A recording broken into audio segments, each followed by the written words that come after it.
Ayan mga lods, no, mangkas doon sa jeep. Tapos nahulog yata sa jeep mga lods. Ayun, no. Bali yung kanyang braso mga kalode, oh. Kaya ang daming pulis na dumating. Galing po tayo ng Caloocan mga kalode. Nagatid tayo ng ating suki, no. Nadaanan ko lang po to dito mga kalods. Ayun po siya mga lods, oh. Dami po mga pulis. Akala ko nga mga kalode mayroong sunog dahil may bumbero. Wala pala.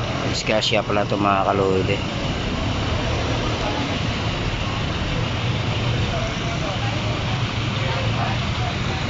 Dito po to sa may ano, sa may Gagalangin mga kalode. Gagalangin Hermosa. Ayun siya mga kalode, nakahiga, oh. Lapit natin. Ayan siya mga kalode, nakahiga. Mangkas daw yan sa jeep mga lods, eh. Tapos nahulog daw.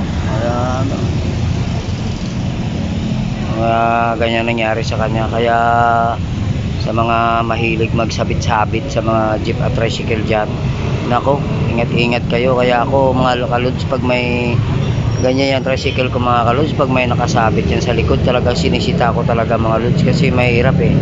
Wala tayong problema, magkakaroon tayo ng problema sa mga sabit-sabit na yan, oh. Maraming pulis yan mga lods, oh. Ilan yung mga pulis? Limang pulis yan, tsaka may patrol sila mga kalodi, oh. MPD, NCRPO. Ayan, oh. Station 7 yata yung mga kalodi, Jose Abad Santos. So sabit yata sa jeep yan mga lods. So kawawa. So ayan, shoutout nga pala sa lahat ng mga subscriber natin mga viewers. So hanggang dito na lang po yung video natin mga kalodi. Maraming salamat sa inyong lahat. Paalam.